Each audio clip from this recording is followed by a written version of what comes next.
Hey everybody, your friendly neighborhood Vulsker is here, and I am here with a very special review of issue number 1 for J.J. Abrams' Spider-Man. Let's talk about it.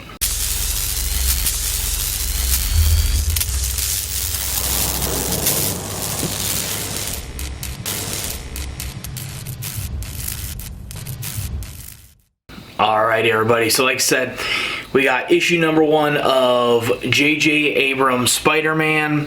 This is the first issue out of a mini-series he is co-writing with his son, Henry. I want to go ahead and dive right on into it because I know first and foremost when you think of J.J. Abrams, you definitely don't think of comic books. Maybe Star Wars, maybe Star Trek, Alias. But boy, is this first issue phenomenal. So I'm going to point off right off the bat this cover. Don't believe the cover because this is not your typical Spider-Man issue. To me, I feel it is very fresh, unique, and it left me wanting more.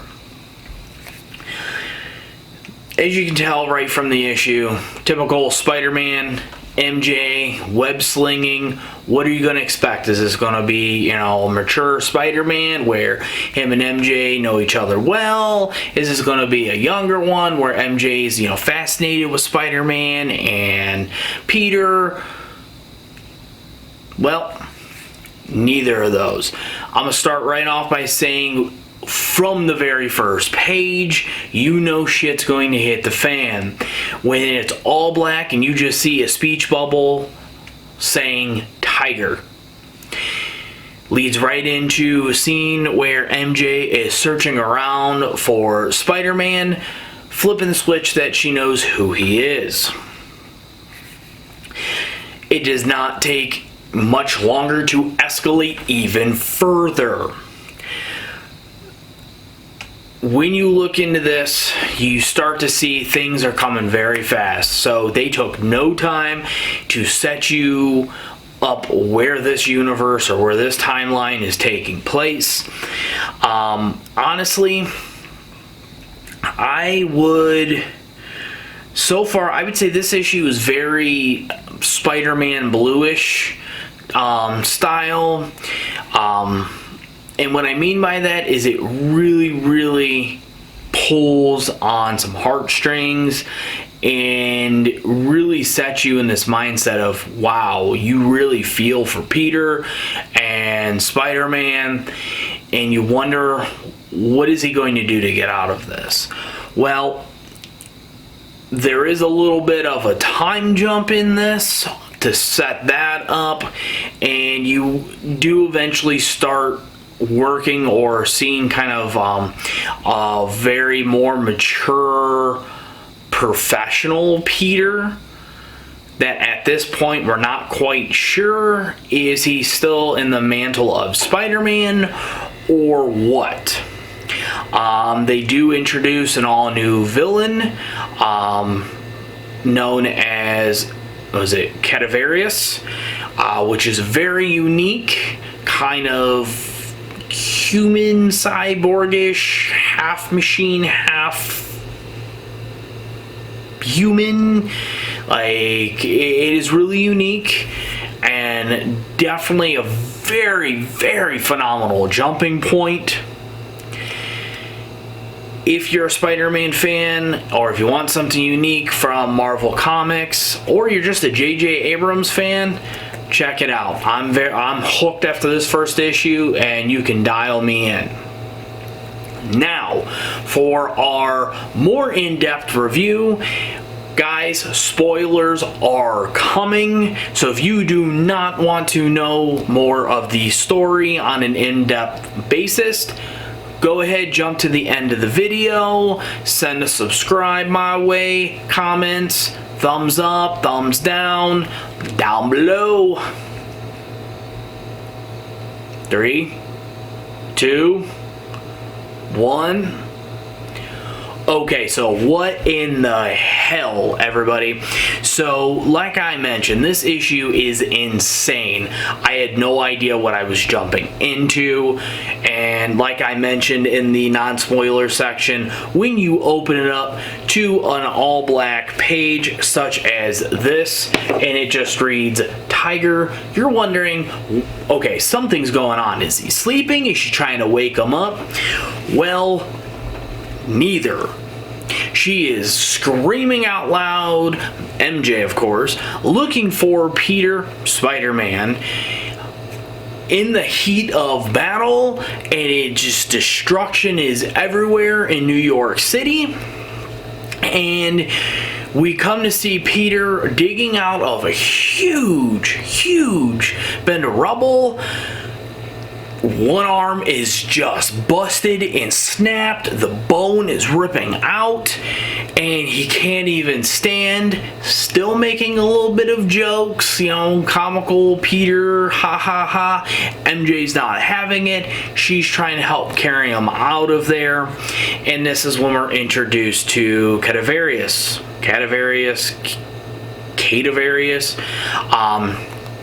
Basically, he's not having this. He attacks Peter with these like drone type things. Kind of reminds me of like little symbiote minions, but they're like little machine drones, and instantly Peter is just down on the ground, overpowered, screaming and crying for MJ to get out of there, and then bam, you see this tentacle blade go right through MJ, and she gets thrown off a bridge. What the hell? Are you kidding me? Literally mere pages into issue number 1, and MJ is believed to be dead.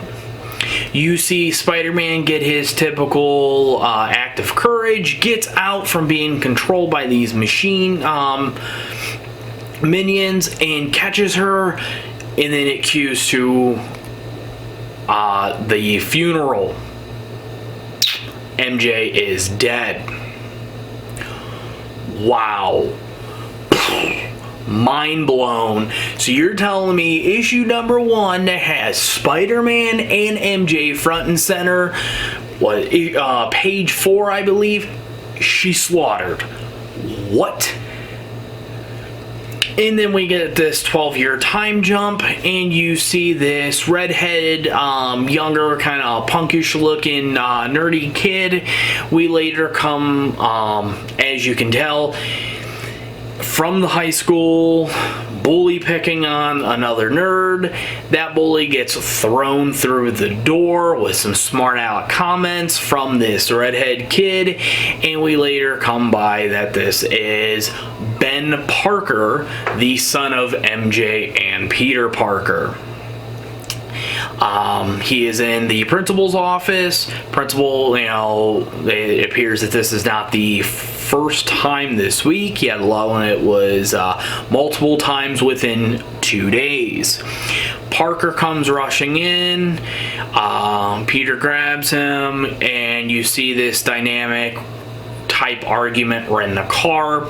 Basically, we're dealing with Peter, who is not very involved with his kid. He's a businessman, and it appears that the mantle of Spider-Man is no more.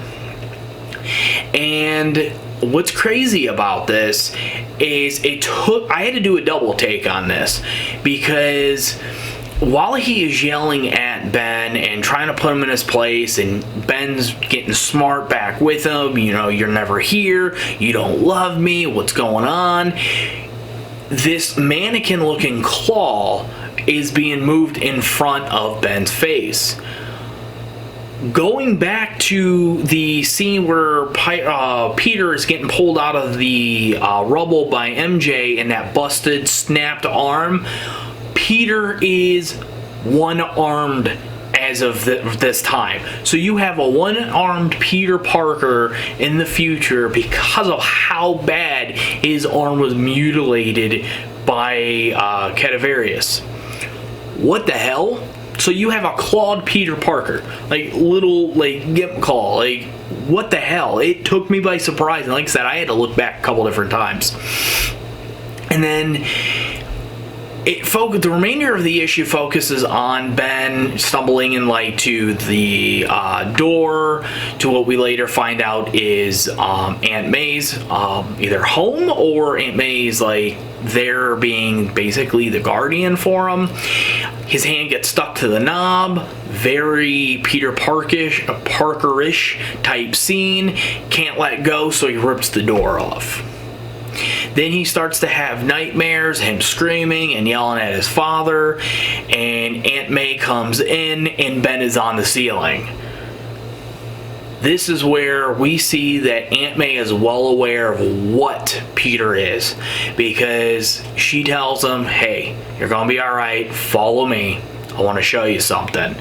She guides Ben to the attic, tells him, I'm going to bed, have fun the remainder of your night, go through these boxes and look under the floorboard. Under the photos you'll find. He starts to dive. You see a bunch of photos of Peter, MJ, family members, and then Ben finds Spider-Man's suit. Cuts off. Wow. We are looking at one crazy ass issue, and I am excited for issue number 2. We do have to wait till October. I believe it is October 16th. Yes, 10/16. So we have a few weeks away. It looks like it's going to be once a month per issue. Guys, if you're a Spider-Man fan, check it out. Do yourself a favor. Like I said, J.J. Abrams, if you're a fan of what he's brought to the table through Star Trek, Star Wars, Alias, you know, any of the other producer type roles that he has had, check it out. I love it. Definitely, I'm gonna give this easily, honestly, a 5 out of 5 to me. I thought it was perfect as an issue number 1. Really tells you where we're sitting at in this story, and it gets you ready for what I believe to probably be some crazy ass storylines, because Cadaverous, while he has not attacked since the death of MJ, there is one brief glimpse of him what appears to be cloning a potential MJ. What the hell? Go check it out, guys. 5 out of 5, easily one of the best things I personally have read in the last couple months. Well, that's all I have, guys. Hopefully you enjoyed it. I know this video was a little bit longer, but like I said, I wanted to give a little bit of a dive into both sides, non-spoiler, and then throw some details at you what I rather enjoyed. So if you enjoyed it, thumbs up, thumbs down, comments below. I'd love to hear what you guys think. Send your boy subscribe if you want to know when more videos or more videos are coming, as I do try to upload a couple times a week. Notifications, you know, get some alerts when things are going on. As always, you can follow me at Twitter as well. On Twitter, I am at Vulsker, and soon you can be able to catch me on Mixer at mixer.com/Vulsker, where I do plan on streaming a couple times a week as well. TBD on the schedule. Until next time, guys, Vulsker's out. And it basically has some huge revelations around hers and potential abilities, and each one is actually a different one, so I definitely check it out. This issue had a lot of old school fans just